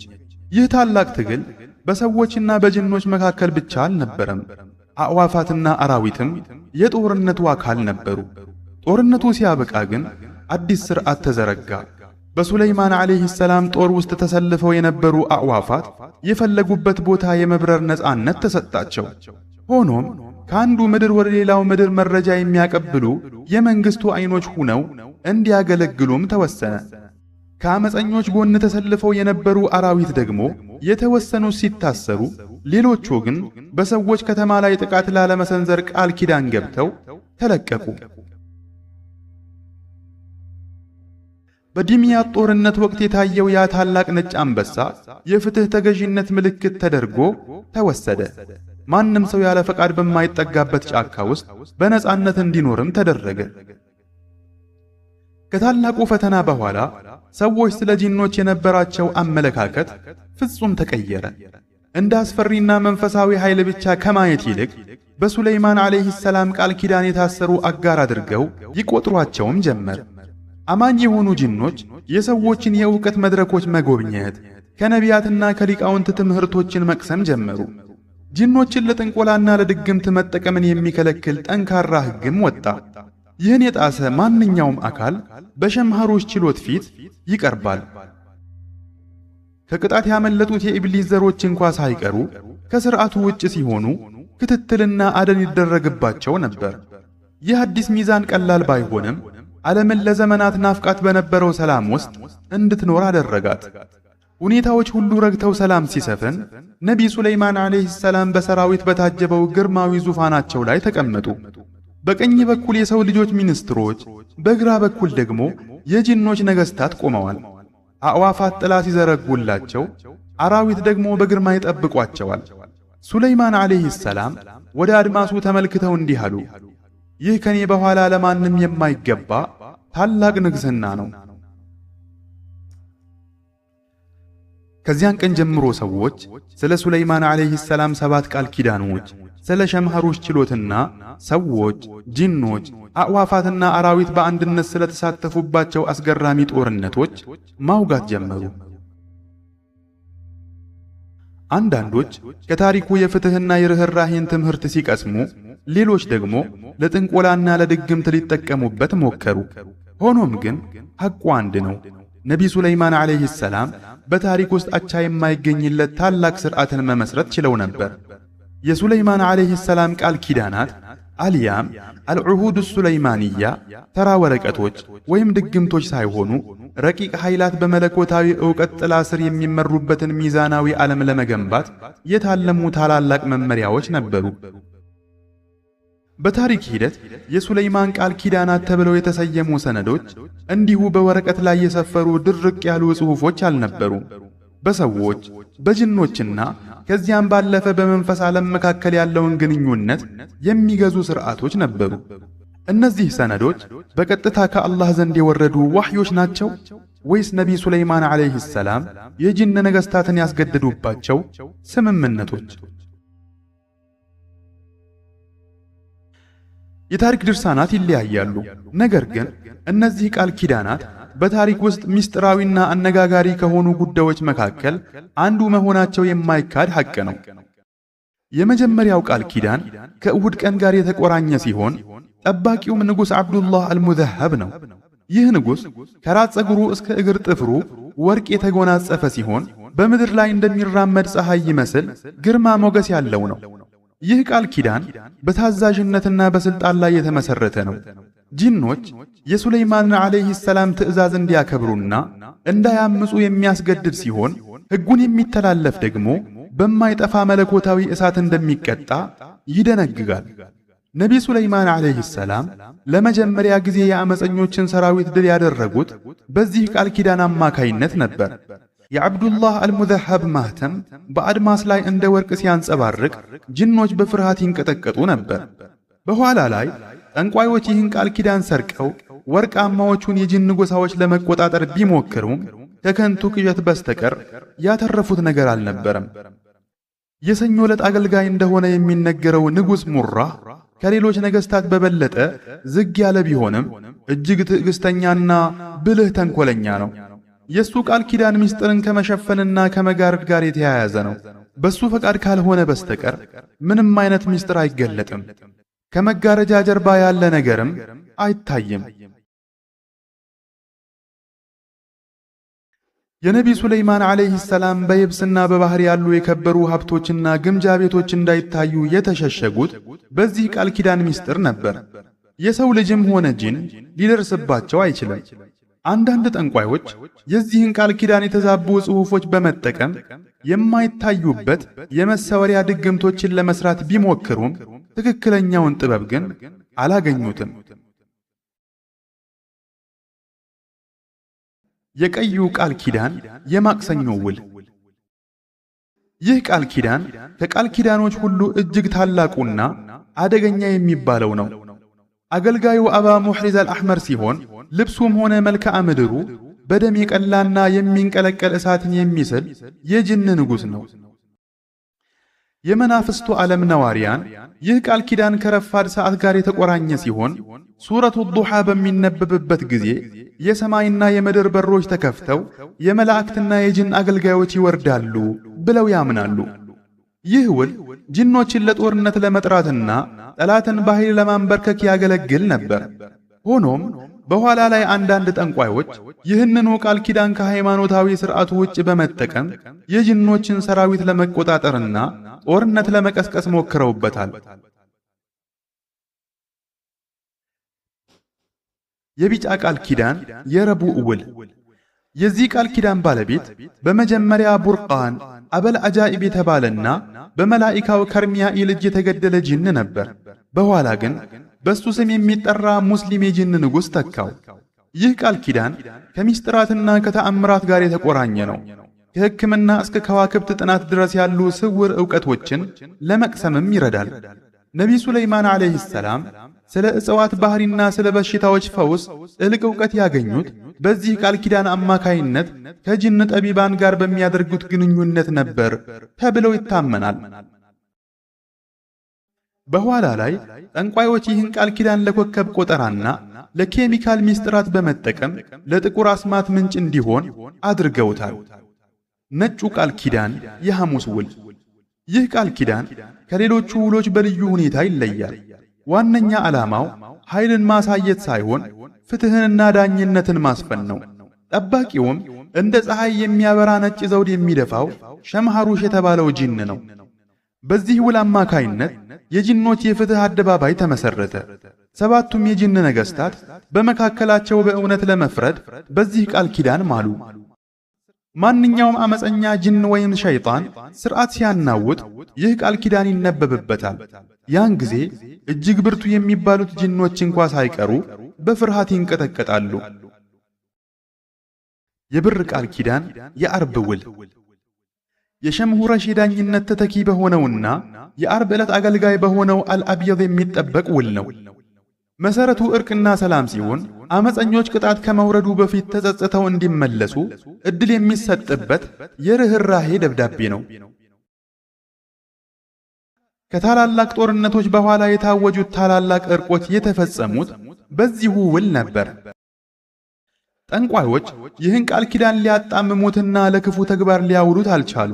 ምክንያቱም ውሉ የተገነባው በመለኮታዊ የርህራሄ ስሞች አሊያም አስማኡር ረሕማን እንጂ በኃይልና በጭቆና ላይ ባለመሆኑ ነው ተብሎ ይታመናል። ጥቁሩ ቃል ኪዳን የቅዳሜ ውል ከሁሉም ቃል ኪዳናት እጅግ አስፈሪውና አደገኛው ይህ ነው። ጥቁር ልብስ በተጎናጸፈው ንጉሥ መይሙን አባኑኽ የሚጠበቅ ሲሆን ከቁርአን ሱረቱል ሑመዛህና ከሌሎችም ጥልቅ ምስጢራት ጋር የተቆራኘ ነው ተብሎ ይታመናል። ይህ ውል ከጥፋትና ከመደምሰስ ጋር የተያያዘ ነው። ትዕዛዙ ሲነበብ ሰራዊት ይበተናል፣ ምድርም ከእግር በታች ትንቀጠቀጣለች።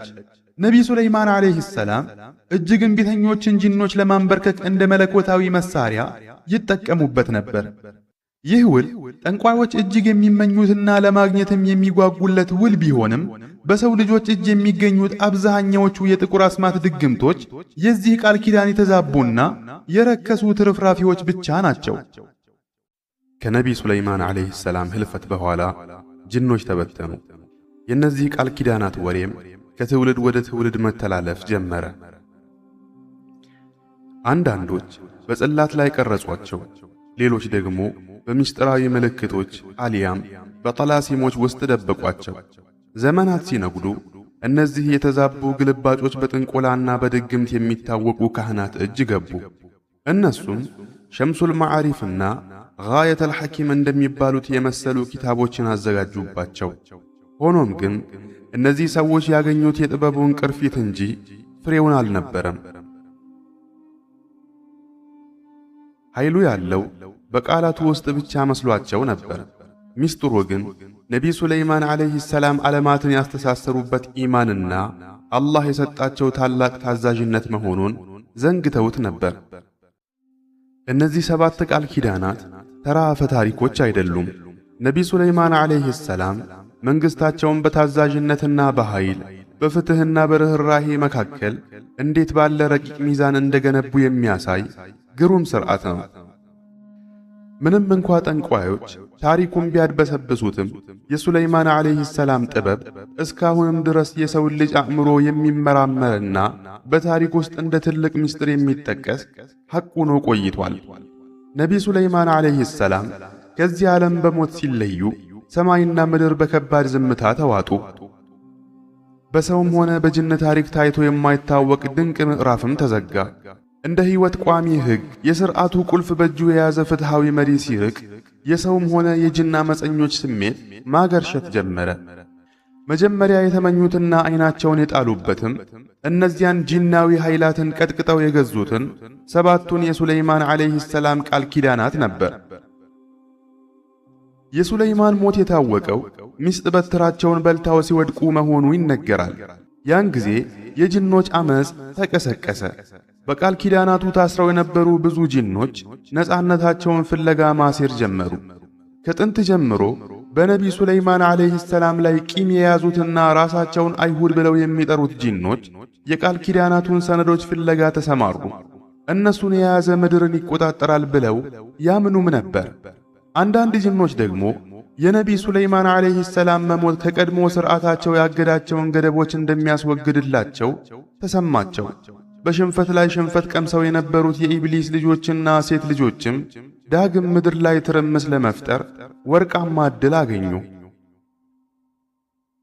እነዚህ ቃል ኪዳናት በመጀመሪያው ዘመን በወረቀት ላይ የሰፈሩ ጽሑፎች ሳይሆኑ ነቢይ ሱለይማን ዓለይሂ ሰላም በአላህ ፈቃድ የሚቀሯቸውና ጂኖች በታዛዥነት እንዲንቀጠቀጡ የሚያደርጉ መለኮታዊ አንቀጾችና ዱዓዎች ነበሩ። ሆኖም ግን ዕውቀቱ እንዳይጠፋ በሚል አንዳንድ የሰው ልጆች የጂን ረዳቶቻቸው ማብራሪያዎችን ይጽፉላቸው ነበር። ዘመናት አልፈው የነቢ ሱለይማን ዓለይሂ ሰላም ዘመን ሲርቅ ግን እነዚህ ጽሑፎች በአመፀኛ ጂኖች ውሸትና ቅዠት ተበረዙ፣ ትክክለኛነታቸውንም አጡ። ከተበረዙ ቅጂዎች መካከል የተወሰኑት ወደ ባቢሎን ካህናት እጅ ደረሱ። እነሱም ለድግምትና ለጥንቆላ ተግባር ተጠቀሙባቸው። ከዚያም ሚስጥሩ በየስልጣኔው እየተንከባለለ ጉዞውን ቀጠለ። በኋላም በአንዳሉስ ስፔን በኩል ጋየተል ሐኪም በሚባል መጽሐፍ ውስጥ ሰፈሩ። በምስራቁ ዓለም ደግሞ አንዳንዶች በሐሰት ከሱለይማን ቃል ኪዳን ጋር ያያያዙትና ሸምሰል መዓሪፍ አልኩብራ በሚባለው ኪታብ ውስጥ ተካተቱ። መጀመሪያ በጠንቋዮች እጅ የወደቀው የንጉሥ አብዱላህ አልሙዘሃብ ንብረት የሆነው ወርቃማው ቃል ኪዳን ነበር። ይህ ውል ጅኖችን ለማስገበርና የጅን ነገሥታትን ለማስመጣት በሚረዱ ድግምቶች ተተካ። ጠንቋዮች ነቢይ ሱለይማን የነበራቸውን መለኮታዊ ሚዛንና ኢማን ሳይዙ ጅኖች ልክ ለሱለይማን እንደታዘዙት ለእነርሱም እንዲታዘዙ ሞከሩ። ሆኖም እነዚህ ድግምቶች በተጠቃሚዎቻቸው ላይ ከባድ መከራን እንጂ ስኬትን አላመጡም። ሰይጣናት እጅግ የሚመኙት ቀዩን ቃል ኪዳን ነበር። ምክንያቱም በእርሱ አማካይነት የእሳት ሰራዊትን መቆጣጠር የሚችሉ ይመስላቸውም ነበር። የኢብሊስ ልጆች ይህን ውል የደም መሥዋዕት ለሚቀርብባቸውና ለረከሱ ተግባራት ተጠቀሙበት። በዚህም በሱለይማን ዘመን ጠፍቶ የነበረውን የእሳት አምልኮ ዳግም እንዲያንሰራራ አደረጉ። እነዚህ ጽሑፎች ከዘመናት በኋላ በመካከለኛው ዘመን አውሮፓ ውስጥ ለሚታወቀውና ብለድ ማጂክ ለተባለው ተግባር መሠረት ሆኑ።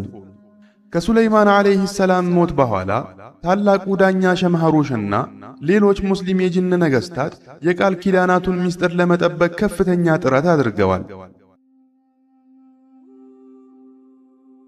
በጅኖች ዓለም ውስጥ ምስጢራዊ ምክር ቤቶችን በመመስረት እውነተኛዎቹን የቃል ኪዳን ክፍሎች በየተራራውና በየባህሩ ጥልቅ ውስጥ እንዲቀበሩ ወሰኑ። ነገር ግን በእያንዳንዱ አዲስ ትውልድ በሰዎችና በጅኖች መካከል የተዛቡ የኪታቡ ቅጂዎች እየተበራከቱ መጡ። በመጨረሻም እውነተኛውን ከሐሰተኛው መለየት የማይቻልበት ደረጃ ላይ ተደረሰ። ከዘመናት በኋላ በግብፅና ሶሪያ አካባቢ ታላላቅ የጥንቆላ መጻሕፍት ብቅ ማለት ጀመሩ።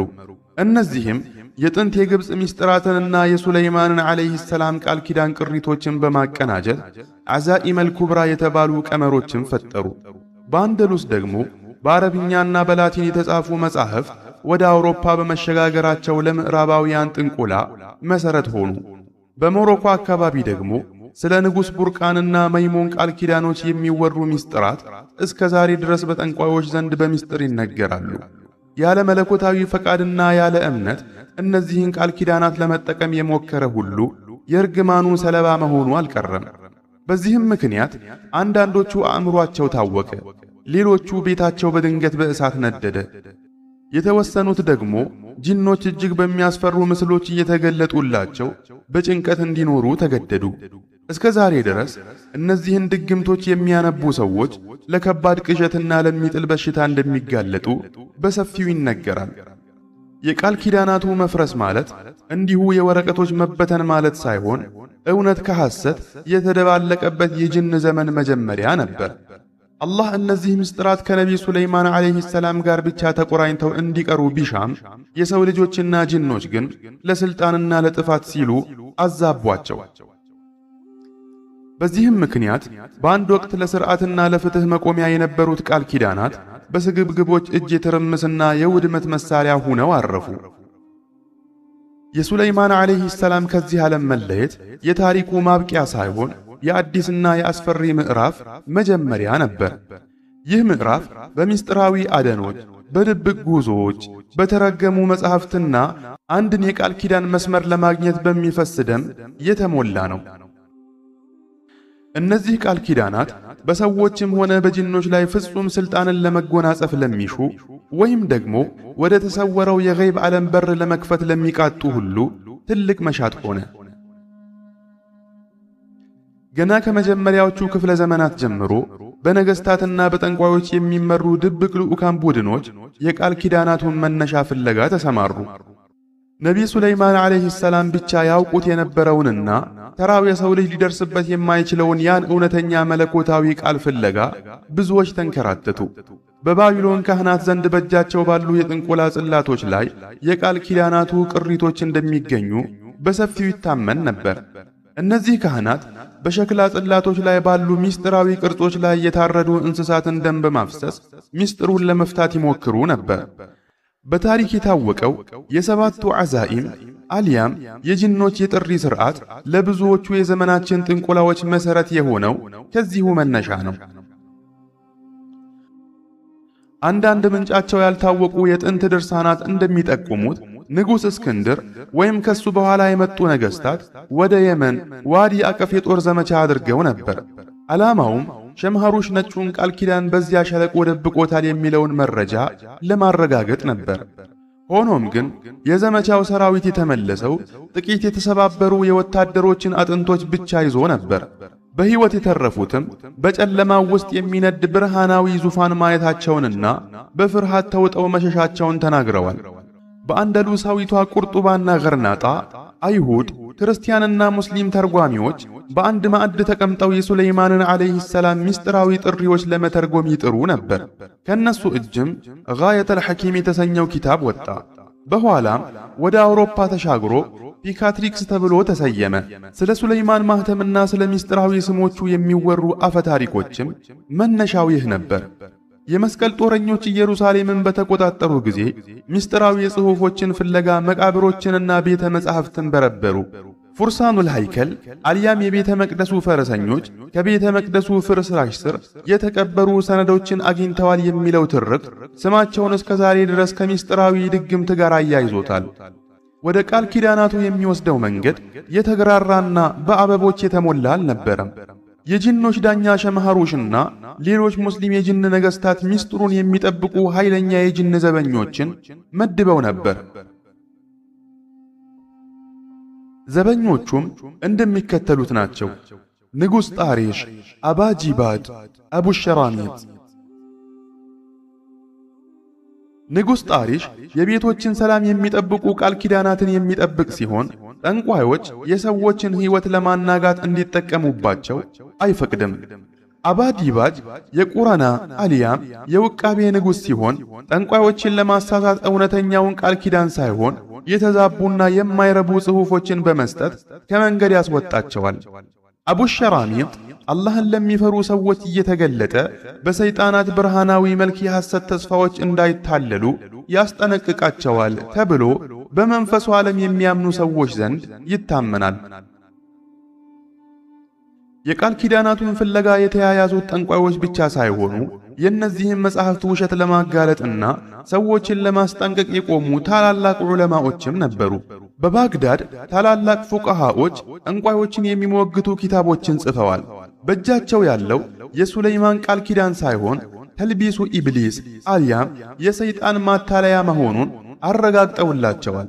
በሞሮኮ አካባቢ ያሉ ዑለማዎችም እነዚህን ምስጢራዊ ጽሑፎች በማቃጠልና በላያቸው ላይ የቁርአን አንቀጾችን በመጻፍ ኃይላቸውን ለማክሸፍ ይጥሩ ነበር። ሆኖም ግን አንድ ቅጂ በጠፋና በተቃጠለ ቁጥር በሌላ ቦታ ሌላ ቅጂ ይገኝ ነበር። ይህ እውነት እርግማኑ ራሱን በራሱ በሌላ ስፍራ የሚተካ ይመስል ነበር። ይህ ፍለጋ እስከ ቅርብ ዘመናት ድረስ ቀጥሏል። ወደ ምስራቁ ዓለም የመጡት የምዕራባውያን ተመራማሪዎች የተከለከሉ መጻሕፍትን ይፈልጉ ነበር። በዚህም ምክንያት እንደ ሸምሰል መዓሪፍ ያሉና በምስጢራዊ ምልክቶች የተሞሉ ጥንታዊ መጻሕፍትን ሰብስበው ወደ አውሮፓ ወሰዱ። የቃል ኪዳናቱ መበታተን እንዲሁ የወረቀት ልውውጥ ብቻ ሳይሆን እውነት ከሐሰት፣ መለኮታዊ መገለጥ ከሰይጣናዊ ቅዠት ጋር የተደበላለቀ የጅኖች ዘመን መጀመሪያ ነበር። አላህ እነዚህ ምስጢራት ከነቢይ ሱለይማን ዓለይሂ ሰላም ጋር ብቻ ተቆራኝተው እንዲቆዩ ቢሻም ሰዎችና ጂኖች ግን ለማዛባት ቆረጡ። በዚህም ምክንያት በአንድ ወቅት የሥርዓትና የፍትህ መሠረት የነበሩት ቃል ኪዳናት በስግብግቦች እጅ የወደፊት ጥፋትና የትርምስ መሳሪያ ሆነው ቀሩ። እንደ ማሶኒያን ያሉ የአውሮፓ ሚስጥራዊ ማህበራት በጅኖች ላይ ስልጣን የሚያጎናጽፋቸውን የጠፋውን የሱለይማን ቃል ኪዳን ፍለጋ ብዙ ታሪኮችን ሲሸርቡ ቆይተዋል። እስከ ዛሬ ድረስ ትክክለኛውና ዋናው የሱለይማን ብራና በየመን በረሃዎች ውስጥ በሚገኝ ዋሻ አሊያም በቀይ ባህር ጥልቅ ውስጥ ተቀብሮ ይገኛል ብለው የሚያምኑ ብዙዎች ናቸው። እውነተኛውና ሙሉ የቃል ኪዳን ሰነድ መኖር አለመኖሩ ወይም አላህ አሻራውን ሙሉ በሙሉ አጥፍቶት እንደሆነ እስካሁን አይታወቅም። እርግጥ የሆነው ነገር ቢኖር ግን ይህንን ኪዳን ለማግኘት የሚደረገው ጡዘት በታሪክ ውስጥ ብዙ ደም የፈሰሰበት በምናብና በተረት የታጀበ መሆኑ ነው። ዛሬም ድረስ የሱለይማን ኪዳኖች የሚለው ስም በማንኛውም ስፍራ ፍራቻን ይዘራል። የሱለይማን ኪዳኖች በጥንታዊ መጻሕፍት ውስጥ ያሉ ትርጉም አልባ ደረቅ ጽሑፎች ብቻ ሆነው አልቀሩም። ባለፉት ዘመናት ከትውልድ ወደ ትውልድ የሚሸጋገሩ አስፈሪ ተረቶችና ድንቅ ድርሰቶች ሆነዋል። አንዳንዶቹ ታሪኮች ሰዎችን ለማስፈራራት፣ ሌሎቹ ደግሞ ለመዝናኛነት ይነገራሉ። አንዳንዶቹ ደግሞ ለምትሃተኞችና ደብተራዎች ስልጣናቸውን ለማጠናከር የተጠቀሙባቸው ስልቶች ናቸው። ከሰባቱ ኪዳኖች በላይ በሰፊው የሚታወቀው ደግሞ የሱለይማን ቀለበት ታሪክ ነው። ይህ ቀለበት በላዩ ላይ ሰባቱን ኪዳኖች የያዘ ምስጢራዊ ቅርጽ እንዳለው ይነገራል። ቀለበቱን በጣቱ ያደረገ ሰው በሰውና በጅን ላይ ጌታ ይሆናል። ንፋስን እንደፈለገ ያዛል፣ ባህርንም በፊቱ ለሁለት ይከፍላል። ነገር ግን ታሪኩ ሲቀጥል ይህ ቀለበት አንድ ቀን ከነቢይ ሱለይማን ዓለይሂ ሰላም ተሰረቀ። በዚያን ጊዜም አንድ ሸይጣን የሱለይማንን መልክ ይዞ በዙፋኑ ላይ ተቀመጠ። አላህም ምስጢሩን እስኪያጋልጠው ድረስ ለቀናት ነገሰ። ከዚያን ጊዜ ጀምሮ ቀለበቱ በአፈ ታሪኮች ውስጥ የጠፋው ስልጣን ምልክት ሆኖ ቀርቷል። በግብፅና በሞሮኮ አፈ ታሪኮች ቀለበቱ በአንድ ጥንታዊ ጉድጓድ ወይም ድግምት ባለበት ዋሻ ውስጥ ሊገኝ እንደሚችል ይታመናል። ሆኖም ሊወስደው የሚሞክር ሁሉ ሳይወጣ በዚያው እብድ ይሆናል፣ አሊያም ሕይወቱ ያልፋል ይባላል። በባህላዊ ማህበረሰብ ውስጥ ሕፃናት በሌሊት እንዳይዘዋወሩ በብርቱ ይመከራል። ቅዳሜ ቀንም ሚሙን አባኑኽ የተባለ የጅን ንጉሥ እንደ ግዙፍ ጥቁር ጥላ ሆኖ እንደሚገለጥ ይነገራል። አንድ ሰው በዚያን ቀን ድንገት እሱን አግኝቶ የአላህን ስም ካላነሳ ወደ ጂኖች ዓለም ይዞት እንደሚጠፋ ይታመናል። ሸምሁሩሽ ደግሞ ከዳኝነት ጋር የተያያዘ ነው። በበረሃ ውስጥ በግፍ የተበደለ ሰው ጮክ ብሎ ቢጣራ የጂኖች ዳኛ መጥቶ አቤቱታውን ይሰማል ይባላል። ዳኛው የሚፈርደው ግን ተበዳዩ እውነተኛና ንጹሕ ልብ ካለው ብቻ ነው።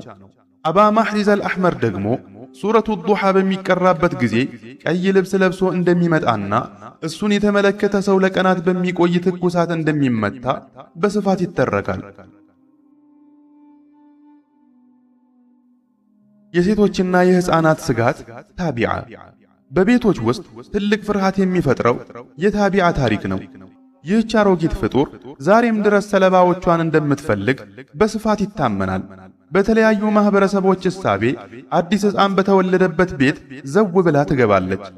በዚያን ጊዜ ኪዳኑ ወይም ተሚማ ካልተንጠለጠለ ሕፃኑን ልትቀማ ወይም በበሽታ ልትመታ ትችላለች ተብሎ በመንፈሱ ዓለም በሚያምኑ ሰዎች ዘንድ በስፋት ይታመናል።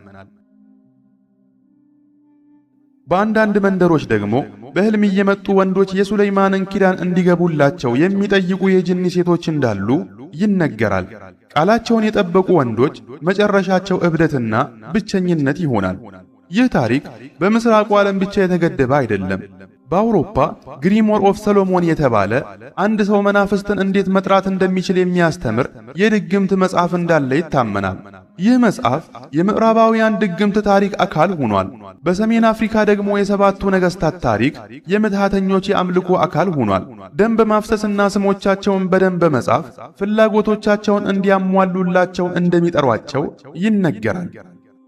ጭር ያሉ በረሃዎችና ሸለቆች ውስጥ እነዚህ ኪዳኖች ከጅን ታሪኮች ጋር ተሳስረው ይገኛሉ። ብቻውን ጭር ባለ ስፍራ ውስጥ የሚያደርሰው ምስጢራዊ የሆኑ ንባቦችን ሊሰማ እንደሚችል ይነገራል። እነዚህም ንባቦች ራሳቸው የሱለይማን ኪዳኖች እንደሆኑ ይታመናል። እርግጥ ነው እነዚህ ታሪኮች ከሃይማኖትም ሆነ ከታሪክ አኳያ ጠንካራ መረጃ የላቸውም። ነገር ግን አንድን ትልቅ እውነት ይገልጣሉ። ይህም የሰው ልጅ ለማይታየው ዓለም ያለው ጥልቅ ጉጉት፣ ከተፈጥሮ በላይ የሆነ ኃይልን የመፈለግ ፍላጎቱና ዘላለማዊ የሆነው የመሸበር ስሜቱ ነው። በዚህም ምክንያት የሱለይማን ኪዳኖች በእውነትና በተረት መካከል ተንጠልጥለው ቀርተዋል። ለአማኞች አላህ ብቻ አድራጊ ፈጣሪ መሆኑን የሚያረጋግጡበት እውነት ሲሆን፣ ለብዙሃኑ ግን በሺዎች የሚቆጠሩ ድንቅ አፈታሪኮች የተሸመኑባቸው የሕዝብ ትውስታዎች ናቸው። እስካሁን ብዙ የአፈታሪክ ገጾችን ገልጠናል። በነቢ ሱለይማን ዓለይሂ ሰላምና በአመፀኞቹ ጅኖችና ሸይጣኖች መካከል የተደረጉ ከባድ ውጊያዎችን ሰምተናል። የሕዝብ ትረካዎች ታሪኩን እንዴት አውርተውት እንደማይጠግቡትና በጠልሰሞችና በአስፈሪ ስሞች እንዴት እንዳደመቁት ተመልክተናል። እውነቱ ግን ከሚባለው የተለየ ነው። እነዚህ ምታተኞችና አታላዮች የሚዘባርቁባቸው ሰባቱ የሱለይማን ኪዳኖች በሙሉ በእውነት ጠላቶች አማካይነት በሱለይማን ላይ የተለጠፉ ቅጥፈቶች ናቸው። ሱለይማን ዓለይሂ ሰላም ምታተኛ አልነበረም። ከጠልሰሞች ጋር ግንኙነትም አልነበረውም። አልያም ከሸይጣኖች ጋር የኪዳን ውል አልገባም ነበር። ይልቁንም አላህ የመረጠው ያከበረውና ከሱ በኋላ ለማንም የማይሰጥ ታላቅ ንግስናን የቸረው ባሪያና ነብይ ነበር። ሱለይማን ዓለይሂ ሰላም ላይ የተቀጠፉት ቅጥፈቶች እንዲህ ይጀምራሉ። ነቢይ ሱለይማን ዓለይሂ ሰላም ከዚህ ዓለም ሲለዩ በዙሪያው የነበሩ ሕዝቦች ተከፋፈሉ። በወቅቱ ከነበሩት መካከል በነቢይ ሱለይማን ላይ የጥላቻ ልብ ያደሩባቸው ጥቂት ሰዎች ነበሩ። የአላህ ተአምራት የራሳቸውን ድካምና ውሸት ስላጋለጠባቸው አንድ የሐሰት ድርሰት ፈጠሩ። ሱለይማን ነቢይ ሳይሆን ታላቅ ጠንቋይ ነበር የሚልን ትርክት ፈጠሩ። በጅኖች በሰዎችና በአዕዋፋት ላይ የነበረው ሥልጣን ከአላህ የተሰጠው ሳይሆን ከሸይጣኖች በወሰዳቸው ሚስጥራዊ ጠልሰሞችና ኪዳኖች የተገኘ ነው ብለውም ቀጠፉ። በዚህ መልኩ እውነቱን ገለበጡት። መለኮታዊውን ተአምር ወደ ሰይጣናዊ ድግምትም ቀየሩት። ከዘመናት በኋላ ይህ ቅጥፈት ወደ ጥንታዊ የድግምት መጻሕፍት ውስጥ ሰርጎ በመግባት ሰባቱ የሱለይማን ኪዳኖች ተብሎ መጠራት ጀመረ። አላህ እንዲህ ይላል፣ በሱለይማን መንግሥት ላይ ሸይጣኖች የሚቀጥፉትንም ድግምት ተከተሉ። ሱለይማን ግን አልካደም፣ ድግምትም አልሰራም። ግን ሸይጣኖች ሰዎችን ድግምትን የሚያስተምሩ ሲሆኑ ካዱ። ሰደቀላሁል ዐዚም። እዚህ ጋር አላህ ግልጽ መስመር ያስቀምጣል። ሱለይማን አልካደም፣ አልደገመምም። የካዱት ሸይጣኖች ናቸው። ሰዎችን ድግምት ያስተማሩትም ሸይጣኖች ናቸው እንጂ ሱለይማን አይደለም። ሱለይማን ዓለይሂ ሰላም ምትሃተኛ ሳይሆን በአላህ የተደገፈ ነቢይ ነበር። አላህ ለዓለማት ያልሰጠውን ጸጋ ሰጥቶታል። ንፋስን በትእዛዙ እንዲነፍስ አድርጎለታል። ሸይጣኖችን ለከባድ ሥራዎች አስገዝቶለታል። የአዕዋፋትንና የአራዊትንም ቋንቋ አስተምሮታል። የዚህን ውሸት መነሻ ካጋለጥን በኋላ አሁን ደግሞ ምትሃተኞችና አታላዮች ሰባቱ የሱለይማን ኪዳኖች ብለው ወደሚጠሩት ጉዳይ እንመለስ። እነዚህ ሰዎች ሱለይማን ዓለይሂ ሰላም ከሸይጣኖች ጋር ውልና ስምምነት እንደፈጸመ፣ ይህም ስምምነት ከክፉ ነገር እንደሚጠብቅ፣ ሪዝቅን እንደሚስብና በሽታን እንደሚከላከል ይዋሻሉ። እነዚህን ጠልሰሞችና ጽሑፎች በሰውነት ላይ ብታንጠለጥል ወይም ቤትህ ውስጥ ብታስቀምጥ ሸይጣኖች አይቀርቡህምና መሰል ማታለያዎችን ይላሉ። ነገር ግን ጥቂት ቆም ብለን ብናስብ አንድ የሚገርም ተቃርኖ እናገኛለን። እንዴት ከአላህ ዘንድ የተላከ ነቢይ በሸይጣን ጠልሰሞችና አስማቶች ይገዛል? እንዴትስ እንደ ታቢዓ ያሉ አሮጊት ፍጡራን ወይም አመፀኛ ጅኖች በሰው ልጆች ዕድልና ዕድሜ ላይ ሥልጣን አላቸው ተብሎ ይታመናል? እንደ ሸምሰል መዓሪፍና አራሕማ ባሉ ጥንታዊ የድግምት መጻሕፍት ውስጥ ስለ እነዚህ ጠልሰሞች እናነባለን። እንግዳ የሆኑ ቅርጾች፣ ትርጉም የማይሰጡ ስሞች፣ በአረብኛና በዕብራይስጥ የተዘበራረቁ ሆሄያት እንዲሁም ከታቢዓ ከሚሙን ወይም ከሸምሃሩሽ ይጠብቃሉ የሚባሉ ምልክቶች ተለጥፈውባቸዋል። እውነታው ግን እነዚህ ሁሉ ድግምት ከተረት ጋር የተቀላቀለባቸው ውሸቶች ናቸው። ምትሃተኞቹ በሰነፎችና ባልተማሩ ሰዎች ላይ ግርማ ሞገስና ሥልጣን ለማግኘት ሲሉ ብቻ በሱለይማን ስም ይነግዳሉ። ለአንድ ሰው ይህ የጅን ጠልሰም ነው ብትለው ሊጠራጠር ይችላል። ነገር ግን ይህ ከነቢይ ሱለይማን የተገኘ ኪዳን ነው ካልከው በቀላሉ ያምነሃል። እንዲያውም ከክፉ ነገር የሚጠብቀው ይመስለዋል። ትልቁ ማታለልም ያለው እዚያው ላይ ነው። እውነታው ግን ይህ ነው። ነቢይ ሱለይማን ዓለይሂ ሰላም ከዚህ ሁሉ የጸዳ ነው። ጠልሰም አልጻፈም፣ ሚስጥራዊ ኪዳኖችን አላደለም፣ ወይም ኃይሉን ከእንግዳ ስሞችና ሆሄያት ጋር አላቆራኘም። የሱለይማን ንግሥናው በኢማንና ለአላህ በመታዘዝ ላይ የቆመ ነበር። ነቢዩ ሱለይማን ዓለይሂ ሰላም አላህን እንዲህ ብሎ የለመነ ነቢይ ነው። ጌታዬ ሆይ እዘንልኝ፣ ከኔም በኋላ ለማንም የማይገባን ንግስና ስጠኝ፣ አንተ በርግጥ ሰጪ ነህና። አላህም ዱዓውን ሰምቶ ነፋስን ጂንንና ሰውን አስገዛለት። ይህ ሁሉ የሆነው በአላህ ኃይል ብቻ እንጂ በኪዳን ወይም በጠልሰም አልነበረም። ሸይጣኖች ለሱለይማን ሲገዙ በፈቃዳቸው አልነበረም። በግዳጅ በሰንሰለት ታስረውና ተዋርደው በፊቱ ይሰሩ ነበር። ሱለይማን ዓለይሂ ሰላም በበትሩ ተደግፎ እያለ መሞቱንና በበትሩ ላይ የነበረው ሚስት በልቶት እስኪወድቅ ድረስ ሸይጣኖቹ መሞቱን እንኳ አላወቁም ነበር። ልክ መሞቱ ሲታወቅና ከእስራት ሲፈቱ ግን ጂኖች በበኒ እስራኤላውያን ላይ በቀልን ፈለጉ። በመካከላቸውም እነዚህን አፈታሪኮች በመንዛት ሱለይማን ነቢይ ሳይሆን ታላቅ ምትሃተኛ ነበር የሚል ወሬ አናፈሱ። የሱለይማን ኪዳኖች የሚባሉት ተረቶችም መነሻቸው ይኸው ነው።